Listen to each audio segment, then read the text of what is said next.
Juan Stam titula esta sección, dice, una polémica contra la angelología. La doctrina de los ángeles, hermanos, es una doctrina bíblica, está allí claramente.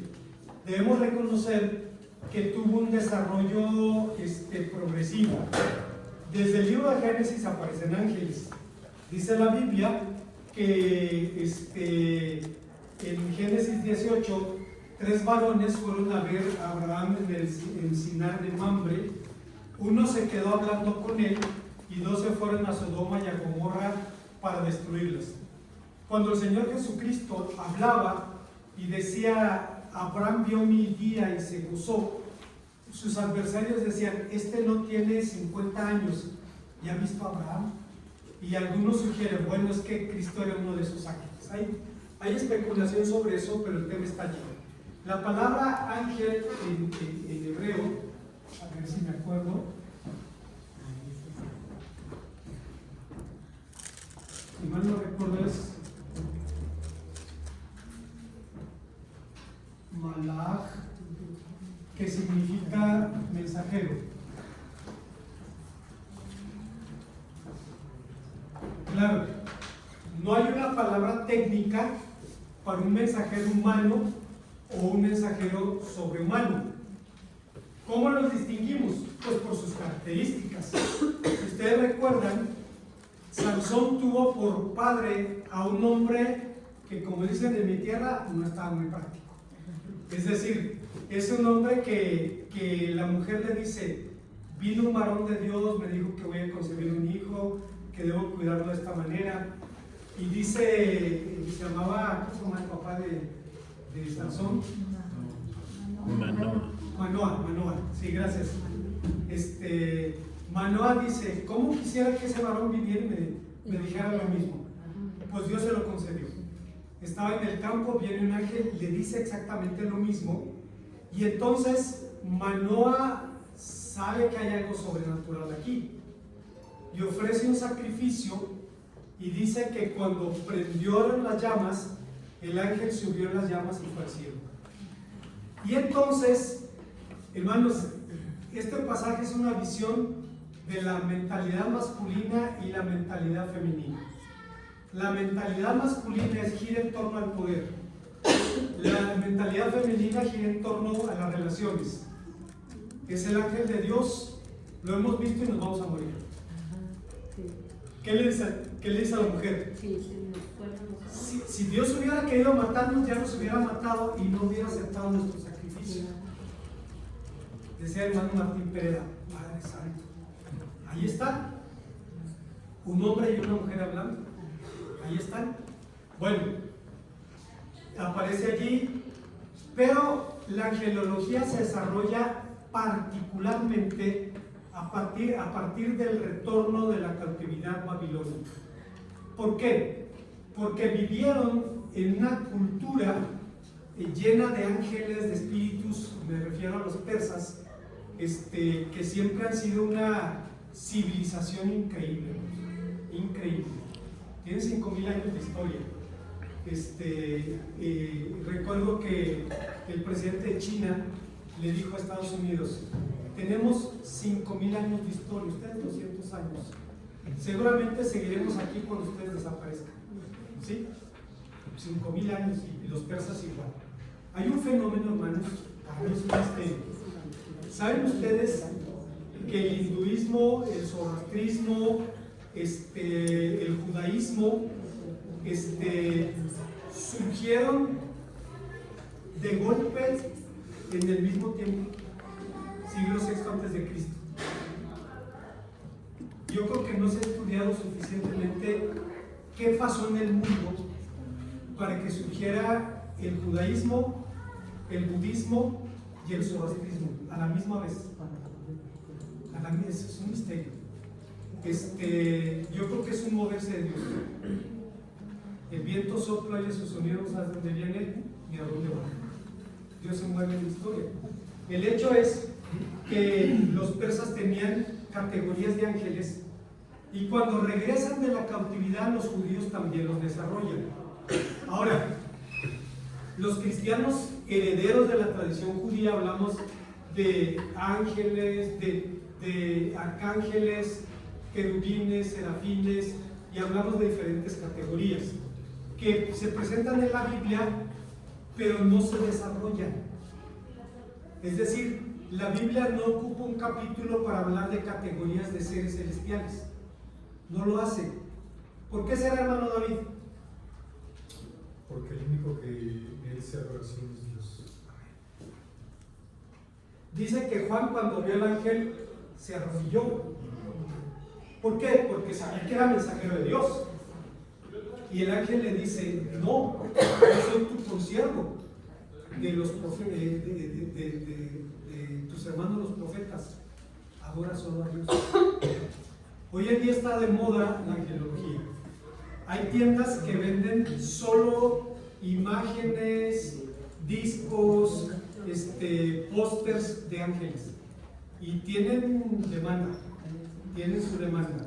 Ahora, también es cierto que hay cristianos que hablan de experiencias sobrenaturales con ángeles. El hermano Isaías Valadez, un ex militar, o sea, no es un tipo que se asuste con cualquier cosa, ¿verdad? Dice que cuando se iba a casar con la hermana, ¿cómo se llama? ¿Mari? No me acuerdo.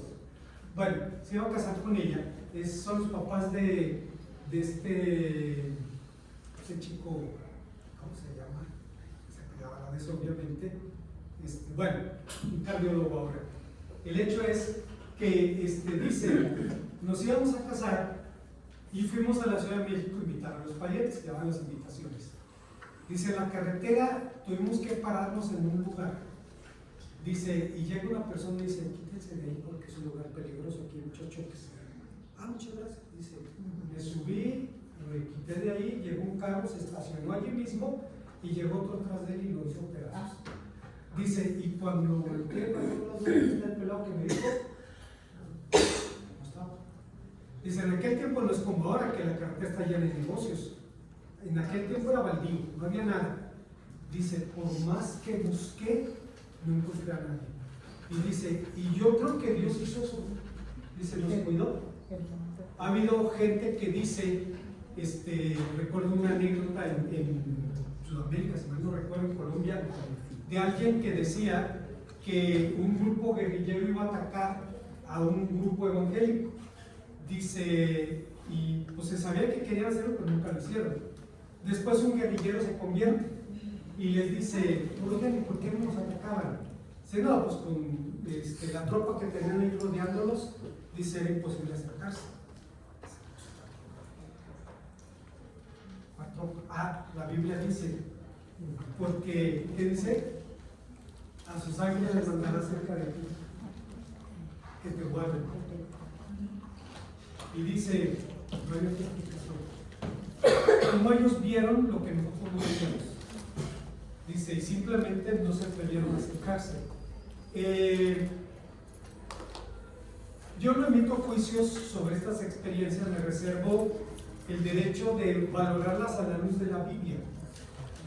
Y a la luz de la Biblia es posible. Hay un caso muy famoso, hermanos. Hubo un escritor español, Francisco de Encinas. Él era erudito en griego y tradujo el Nuevo Testamento del griego al español. Fue el primer Nuevo Testamento español editado completamente. Bueno, cuando Francisco de Encinas escribe el Nuevo Testamento, se lo entrega en propia mano a Carlos V. Se lo dedica y se lo entrega en su mano. Al otro día, el confesor de Carlos V hace que encierren a Francisco de Encinas y estuvo como 2 años en la cárcel, en Zúrich. Dice, yo sabía que me iban a condenar por herejía. Dice, y un día, dice, se dio cuenta que la puerta de su celda se movía por el aire. Se le empujó, estaba abierta. Salió de la celda y salió otra reja, estaba abierta. Salió, otra reja estaba abierta. Dice, y con el corazón en la garganta sale a la calle. dice, tomó una diligencia para ir a otra ciudad, dice, se encuentra con un caballero español, dice, que fueron platicando todo el viaje, hasta que llegaron, no me acuerdo qué ciudad, de Suiza, y cuando de los hermanos lo ve, le dicen, ¿sabes con quién viajaste? Con Luis Sol, el secretario del emperador, que viene a aplicar tu sentencia de muerte. Dice, después, cuando viajaba en Suiza y sabían que era español, le preguntaban, ¿usted es español? Sí. No sabe de un español hereje que estuvo en la cárcel y la Virgen se le apareció y lo sacó de la cárcel.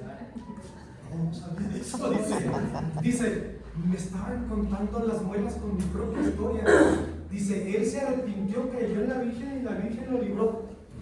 Pues qué buena onda, ¿no? Dice Francisco de Encinas, dice, porque lo viví, doy testimonio de eso. Y podemos comparar con la historia de Pedro, ¿no? Que está en la cárcel, igual le pasa lo mismo, y llega un ángel y le dice, cíñete, y lo saca a la calle, y Pedro todavía no está despierto, dormido.